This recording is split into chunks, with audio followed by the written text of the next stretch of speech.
You're now listening to Hack and Grow Rich with Shaahin and his co-host Bart Baggett, where we discuss hacking your way to success and the unconventional paths to unreasonable success with the people who've been there. And now, the author of Billion, How I Became King of the Thrill Pill Cult, Shaahin. Imagine leaving home at 15 years old and creating over $1 billion in revenue by the time you were 18. And that's only part of the story of today's guest. Let's have ourselves a pocket-sized pep talk. Meet this man and hear his story. Shaahin is a serial entrepreneur who went against conventional wisdom and decided to focus on building a product and company that lived outside of conventional wisdom and used tried and tested systems to create products that have disrupted entire industries. He's described as, and I love this, the Willy Wonka of Generation X by Newsweek and the London Observer, and I'm thrilled to have him on the show. Welcome to the show, Shaahin. So good to be on. Thanks for having me on. I think this is going to be an exciting one. Oh, I can tell it's going to be exciting. No, we don't have to worry about that. I want to come right out of the gate, though. 15 years old. What makes a 15-year-old kid so ambitious to, take the trajectory that you've taken? Yeah. So my family migrated from Iran. We were immigrants. We were refugees coming to the United States, Jewish Iranian family moving to the United States, quickly realizing whereas in Iran, we were middle class. In the United States, we were not only second and third class citizens, but we were now poor. And my folks had to work odd jobs. I didn't speak a word of English. I fully believed that the reason why you went to school was to get your ass kicked. And so every single day I would go there and get my regular serving of ass kicking. And I quickly realized that the neighborhood that my folks had moved into and luckily purchased a home there was being gentrified and up and coming. Now, I noticed all this wealth around me, all this success around me, but there was no path for me to get there. And like any good Persian Jewish immigrant family, I went to my folks and I said, hey, see that guy in the Porsche? They're like, yeah. See that beautiful girl he's got? Uh-huh. See that fancy watch and the fancy house he's got? Uh-huh. How do I get that? And of course they laughed and then they thought about it and they go, oh shit, this kid's serious. And they said, Luke, son, you have to be a doctor. Doctor is the only way to success. And I looked at that as an option. Wasn't going to be for me all those years of schooling. So I bailed and I left home with a grade school education and went out into the world to seek my fame and fortune. I left my family behind. I left all my friends behind. There was really nothing but a backpack, no money. And I basically slept where I could lay my head and eat when I could find food until I got involved in the electronic music scene, the rave scene that was going on at that time, and quickly realized that if I wanted to break out of my situation, I'd have to either sell a product or a service. And so I invented an alternative to the biggest party drug of that time called ecstasy. Yeah, I want to go into that. I've been looking at you online and I wanted to get into that. So stay there. First of all, I just have to react. You got quite a story there. I have to just react to what I've just heard. It's impressive to me because I meet people who are successful. But I got to tell you, it takes me, I can sit and have a meal with someone, know nothing of their background. And before the meal hits the table, I can tell who they are. I can tell whether they came up as a first-class citizen and had things handed to them. And I can tell if somebody left, I don't know about age 15. That's a new one on me. But I can tell when somebody's worked with their own two hands and their mind. And I just have to tell you that it's an impressive story and it's an inspirational story. Now, yes, I did hear about this herbal ecstasy. Is that it? Yeah. All right. Walk me through that a little bit. So, all right, now we're out, we're moving, and then this goes. Yeah, so I'm 15. I'm in the club scene. I noticed that the only people making money are the drug dealers. Think to myself, well, that's great. Let me do that. That's quick money. They got the cars, the houses, the girls. That's everything I want. Let's do that. Or the parents were thrilled. Yes. Well, I wasn't speaking to my parents. Remember, I was out on my own. I was a system of one, sleeping in the back seat of a Lincoln Continental with the suicide doors, great car, sleeping in abandoned buildings, wherever I could lay my head. I had no friends, no money. And so I looked around and I was like, yeah, let me do that. And then I reflected back on my adolescence and my first endeavor in the business of crime, realizing that I was very good as a youth doing crime, terrible at not getting caught. So in effect, that meant I was really fucking bad at crime. And I remember thinking to myself, dude, like, don't go into crime. Like, just anything you do, don't go into crime. And I remember being there at that position where I'm like, I could sell this stuff. And then being whacked in the head by my own thought of like, man, it's just going to land you in jail. So I decided to come up with a legal version, a natural version of ecstasy that was all natural ingredients. And I don't know how I did it. I got myself a girlfriend at the time. I had nowhere to live, no money. I'm not sure she knew that. Her dad was some like stuffy superintendent of some school district accounting, something, very stuffy guy. She managed to sneak me in through the back door as he went out through the front door to work. And I would cook up prototypes in her kitchen all day, every day, until I came up with a formula that succeeded, a formula that felt like ecstasy. And we tried it out on all the teenagers in the neighborhood and everybody loved it. And then I went out to the clubs and I saw this untapped distribution circuit. Now, this was what was going on. And this is an interesting part of the story because I really believe in life, you have to create your own luck. And this is a perfect example when people look at me and they're like, oh man, you got the cars, the planes, the boats, you've done it all. And you got lucky. And I go, yeah, I got real lucky. You didn't see the nights that I was sleeping in the backseat of a Lincoln Continental. You didn't see me sleeping in abandoned buildings. You didn't see me eating one meal every 2 days. You only see the place I'm at now. And back in those days, the supply of ecstasy had dried up. Most of it was coming from Europe. I was at the right place at the right time, creating my own luck. And all these drug dealers, which was what? An untapped distribution circuit that nobody else saw, that everybody else ostracized. I looked at and said, hey, I'm going to make all these guys my employees. And that's what I did. I sold it to them. I went to them and I said, guys, you're sitting on your asses. This is an amazing distribution circuit. Look at all these people at this party looking to party. You got nothing to sell them. This is not going to fare well for you. You're going to go out of business. Here's an alternative. So they started selling my pills, and it went from one guy to 1,000 guys to thousands of people all over the world. And we started making hundreds of millions of dollars until one day I fall asleep because I was only sleeping 2 hours a day at this stage drooling on the passenger seat of my brand new Lamborghini, stepped into my office, 200 employees, everybody wearing the ecstasy shirts with the butterflies on them, everybody in Venice Beach employed by me. I swear if you could fog up a mirror, I would hire you. And we had some mutants of human beings. Everybody was there. And I remember the news breaking that we had made $1 billion in revenue. That's a picture of me from back in the 90s. If you guys are listening to this in audio, it's a picture of me with long hair, wearing a pink robe, photo taken by Dave LaChapelle, the famous 90s photographer. But I quickly realized that I needed to make some changes. And I learned some very important lessons, one of which was that I probably... Wait, I want to hear the lessons. Boy, yeah. You're a goer.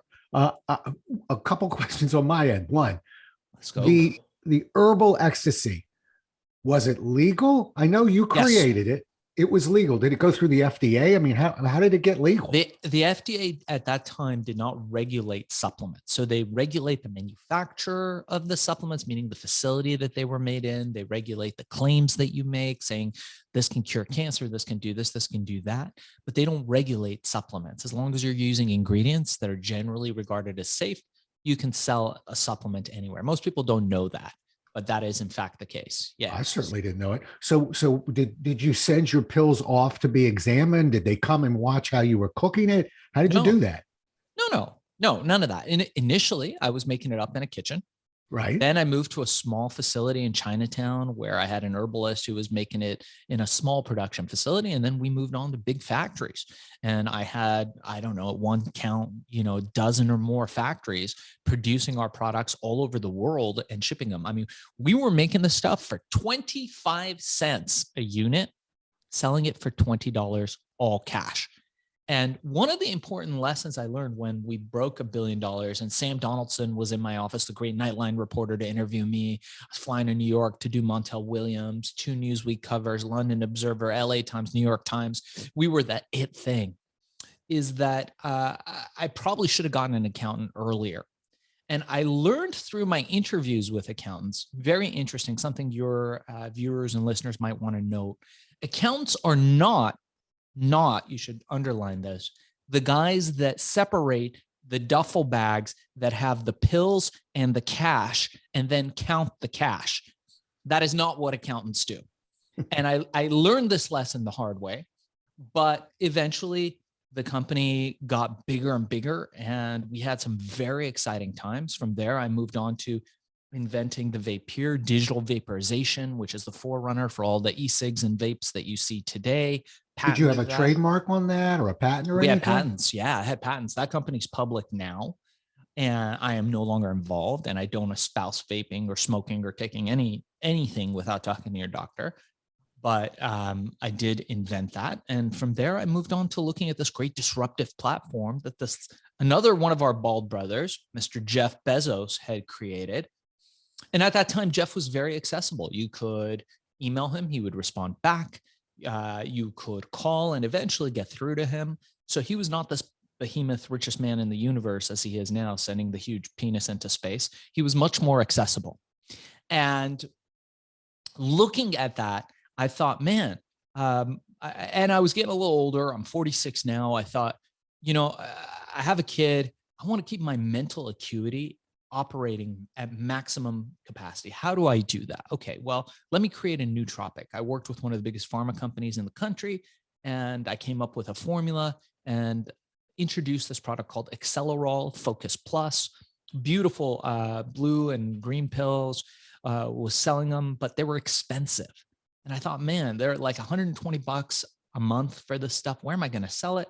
We heard through the grapevine that Bezos opened up his platform to third-party sellers. Anyone, me, you, Aunt Susie, anybody could sell this stuff on the Amazon platform. Use the eyeballs that he's brought in. Use his audience to sell what you want to sell. I said, fucking awesome. Let me try that. It took me 15 minutes. Now it's funny. It takes our clients weeks, sometimes months to do it. But in those days, it took me 15 minutes to list the product, open a seller account. It was all done. I went to sleep. I woke up in the morning and something strange happened. I looked at my screen and we had thousands of orders.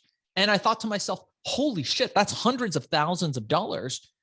This guy's definitely not a chump. And as I looked into Bezos, I realized that there was a reason why he was the richest man in the world, because he had created this big disruptive e-commerce platform that's going to create more millionaires, more billionaires in our time than any other e-commerce platform. He basically did for e-commerce what Piggly Wiggly did for retail by bringing in aisles and letting the consumer pick whatever they wanted, by bringing in shopping carts. Before, in the olden days, you go into a general store, the guy would give you what you wanted and you'd have no options, very few options. Piggly Wiggly comes around. This dude's like, I'm going to revolutionize the world. Like, how are you going to do it? He's like, I'm going to bring these things into stores. People are like, what the fuck's that? It's like, it's called a shelf. Really? It's going to let people pick their products and bring them out. Oh, and what's that thing with the wheels? That's called a cart. It's going to revolutionize things again. And he did it. And the general store was sitting there with their hands under their ass, looking out the window at the line around a Piggly Wiggly. Who's Piggly Wiggly? That's fucking Jeff Bezos. So I decided I'm going to master that art. I'm going to master the art of selling on Amazon. We started doing it for ourselves. We had some failures, and then we started to hit it big. And we started to become one of the biggest resellers of private label products on the Amazon platform. And then people started asking me, how do I do this, Shaahin? And I started doing it for big companies. We still do it to this day for Fortune 50s, Fortune 500s, venture-backed companies. I charge a insane amount of money, but we do a great job. And then individuals started coming to me, Rob, and they said, hey, can I do this? And I said, yeah, but you're never going to afford me, dude. And honestly, like, I got more clients than I know what to do with. So I created an online training called Amazon Mastery. And that's what I do now. I inspire people, not because I need the money, but because I want to see people succeed and create this predictable recurring revenue stream that never fails. And I believe it's day one here at Amazon. I believe that at Amazon, and being an Amazon seller, and I'm not, I don't work for Amazon. I'm not affiliated with Amazon or Jeff Bezos, but I am a seller on Amazon, and I do get to benefit from making money. And as Amazon increases and as people start buying on Amazon more and more, as we've seen with COVID, there's that huge window of opportunity. All these doors are open. And I want to inspire 2,000 people by the end of the year to do that. We're up to about 200 or 300 right now. How do people get a hold of that program? What are they looking for? If they're listening right now, how do they find this? Let's do this. So here's the deal. I got a 1-hour course that I want everybody to watch. It's $200, but it tells you everything you need to know from A to Z about how to sell on Amazon and all that. I don't make any money on it. Here's what I'm going to do. For everybody listening to this podcast, Rob, Jolles, we're going to give it to them for free. I'm going to give out my email. Reach out to me directly, and I will give it to you for free. Just mention Pocket in the subject heading. So mention Pocket in the subject heading or Rob Jolles, and I will give you the 1-hour course for free. My email is darkzess@gmail.com. That's DARKZESS@gmail.com. Again, DARKZESS@gmail.com. We also have a weekly podcast that we'll be sharing this content on as well. That's called Hack and Grow Rich. Make sure to subscribe, like, dislike, troll us, leave bad comments, whatever you want to do.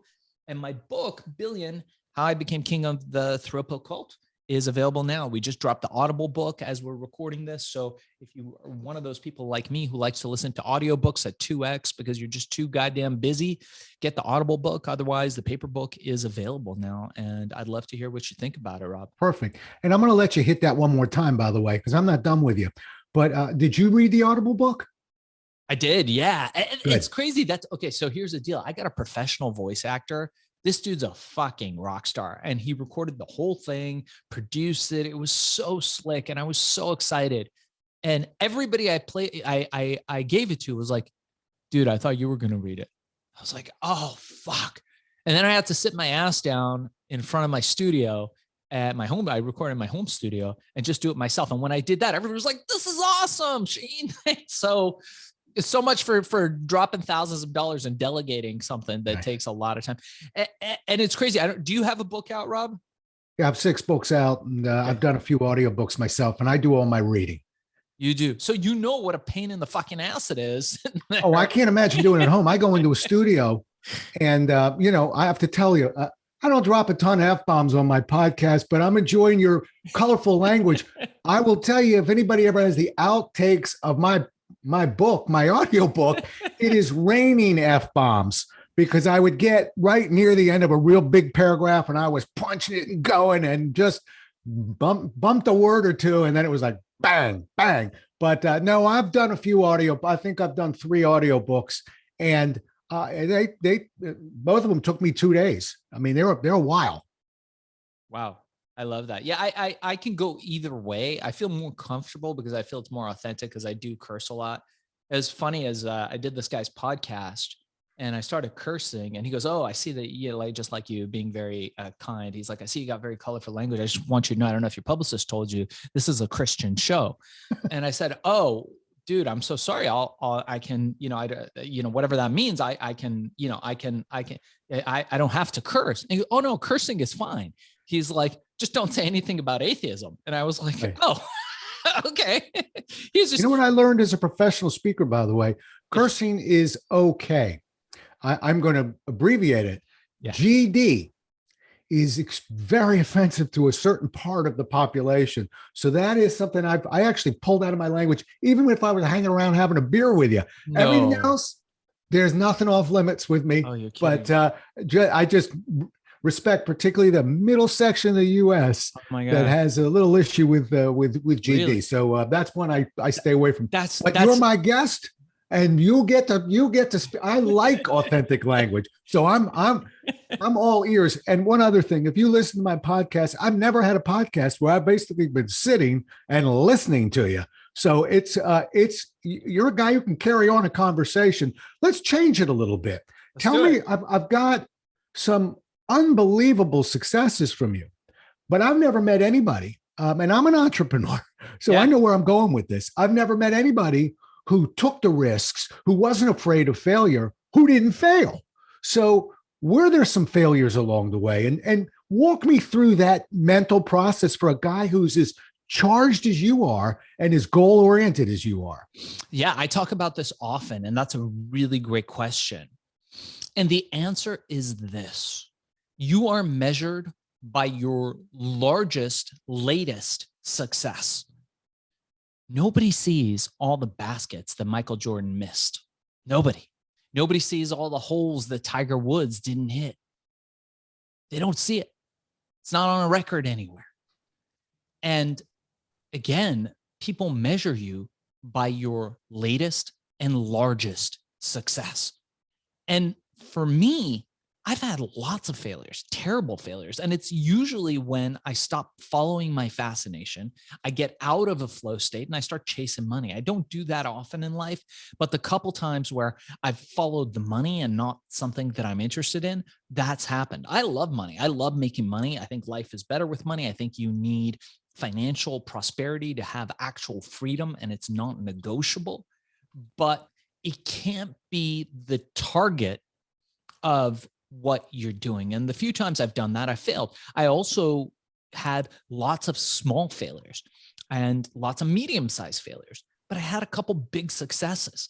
And the big successes I had washed out all the failures down the line far and away by like orders of magnitude. And I started to realize that that's really what life is about.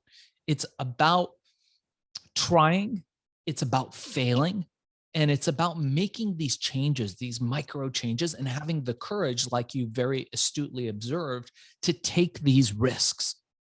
The bigger risks you can take without being wiped out, without being destroyed and completely ruined. And even though that's, you can overcome that, but we don't want to, you can do pretty well in life. And for me, I had a time where, look, I was 15 years old, making hundreds of millions of dollars. Everybody was stealing from me. I had no systems in place. I had a grade school education. I had no CEOs. I'd pull a guy off the street and say, hey, you know what a CEO is? Great, that's you. And I'd give him a job. That's how I operated. And in those days, everyone was stealing from me. And there was a time where I had an employee who stole over $1 million, which is like, oh, well, you're making hundreds of millions. That doesn't matter. But then he ended up selling it and destroying the market for my products. Huge mistake. I could have overcome that by doing greater due diligence, by being more diligent and observant of what was going on. And I didn't, but I learned. And as I got older, I got smarter. And so now it's not that stuff doesn't happen. We all have ups and downs in our businesses. I am part of a mastermind group of guys who are all super high achievers. Everybody there has made millions of dollars in their lifetime. And this stuff happens all the time when we share our problems and struggles.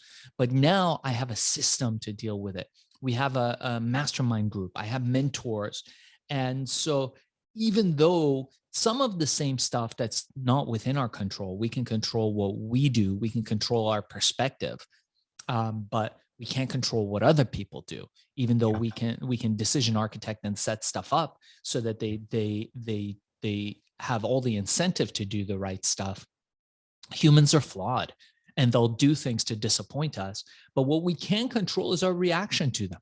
And now I have systems in place where I have better controls for that stuff. So in recent years, I've never had a huge theft or a huge loss, as we often do in the physical products business. I've never had a huge ruinous event that's happened that's destroyed everything, because I don't put my eggs in one basket.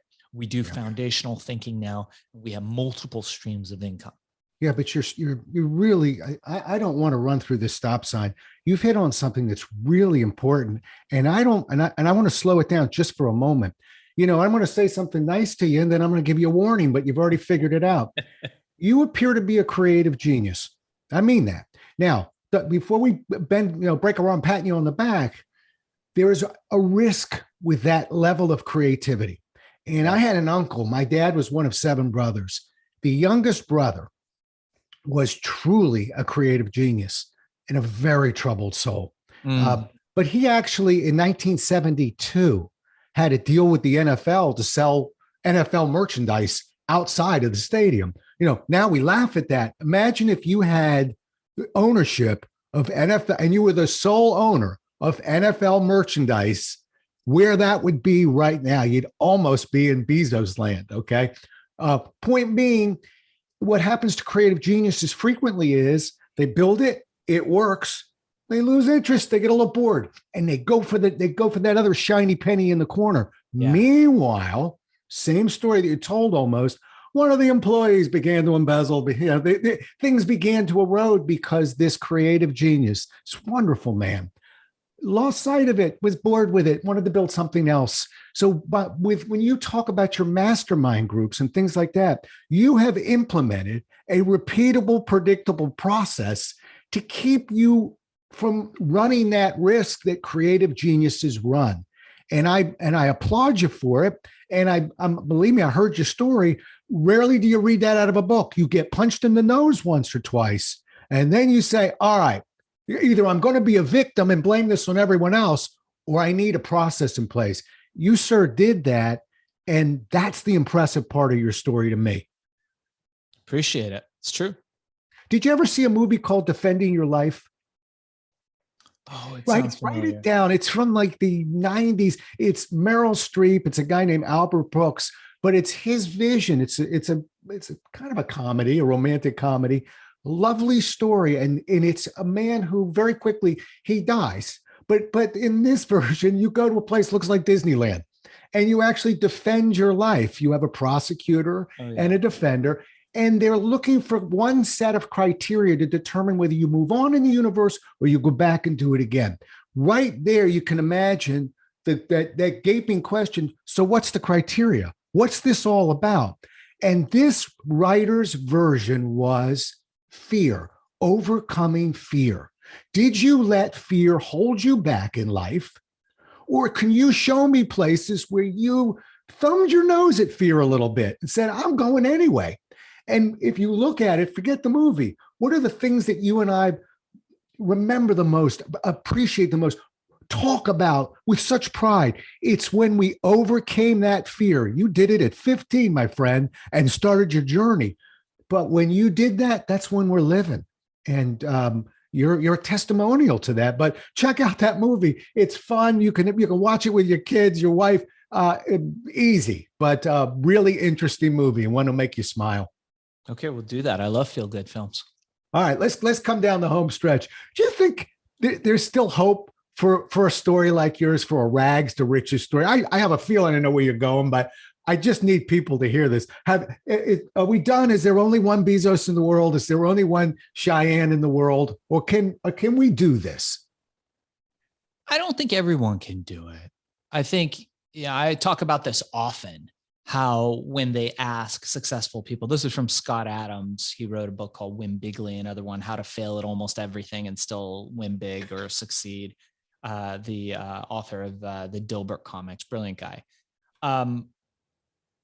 When you ask somebody who's like super successful, they ask them like Elon or Jeff or someone like Steve Jobs. They say, "Hey, how'd you do it?"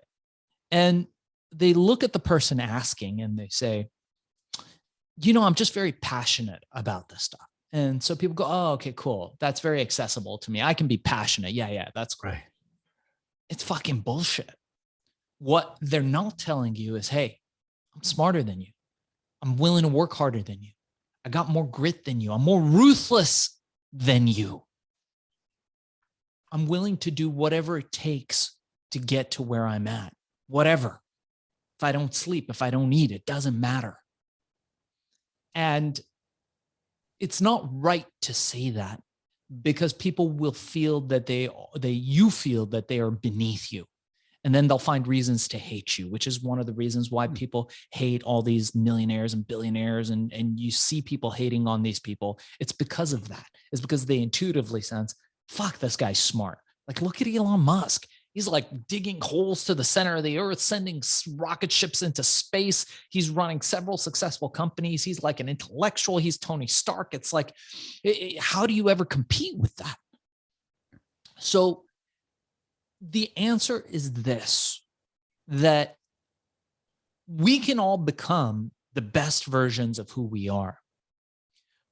But in my opinion, you have to overcome yourself. You have to overcome your self-limiting beliefs, but you have to overcome the things you believe are true that are not. That is the most difficult part of becoming successful, because you could be a total fucking asshole and not know it. No one's going to tell you you're an asshole. Very few people have incentive.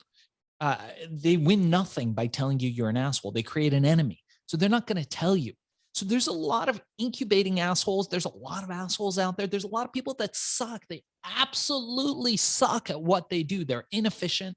They provide no value. They have no excellence, and they're just there to get that. What do you call it? The prize they give you for participation award, whatever it is. That's what their purpose is. Now, so you're like, all right, Shaahin. So what happens if I can realize if I suck at something or if I'm an asshole? Well, from there, we got somewhere to go. From there, we can look at your weaknesses and turn them into strengths. And maybe we can't. Maybe you will always suck at that thing.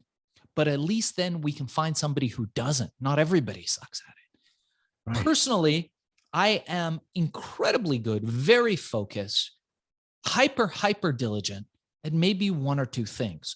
And everything else, I am just below chimpanzee competency at.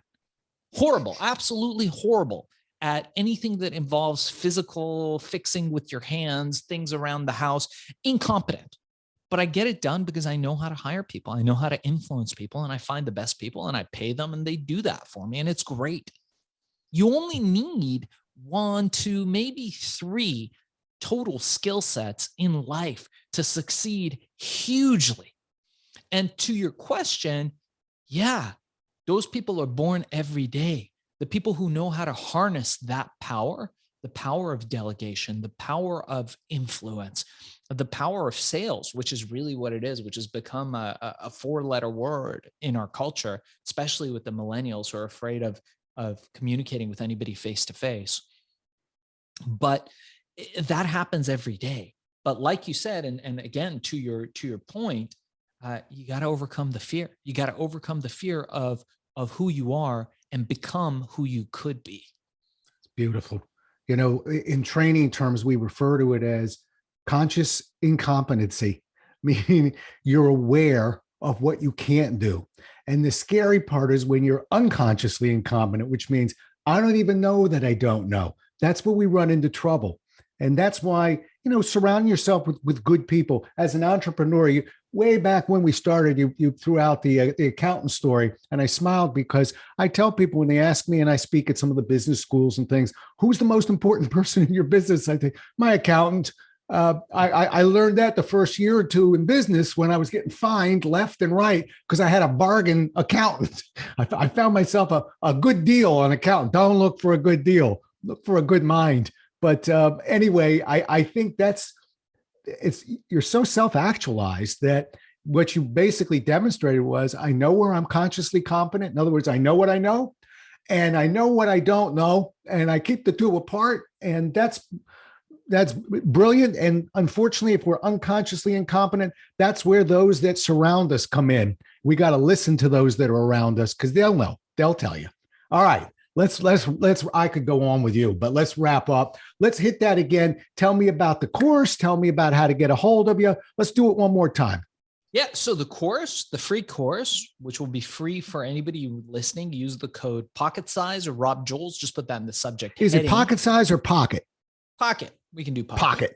Yeah, okay. That's fine. Or Rob Jolles. Either way, you guys, we'll get you. Okay. I respond to all emails directly, by the way. So if you guys email me, I will respond to you. Might take me a minute, but I will. My email is darkzess@gmail.com. That's DARKZESS@gmail.com. You can check out more information on the course at FBAsellercourse.com. That's fulfillment by Amazon sellercourse.com. And if you want to check out the podcast, it's Hack and Grow Rich, wherever podcasts are found, and also on YouTube. And the book is called Billion, How I Became King of the Thrill Pill Cult. And that's available wherever books are found. Looks good. And we're going to go off the air in a second, but we're going to talk about that book because I think you got another book in you and I want to hear about that one. But anyway, listen, wonderful having you on as a guest. You did not disappoint. And I have to tell you, I had very high expectations of you because I saw a couple of your podcasts. So, thank you, folks, after you get done listening to this one, go listen to that podcast you just talked about, because from what I could tell, I haven't seen the other gear yet. He's only got one gear and it's intense. So anyway, thank you for being on the show. We'll do it again as well as we can next time. Until then, everybody, stay safe. Okay, I've stopped my recording.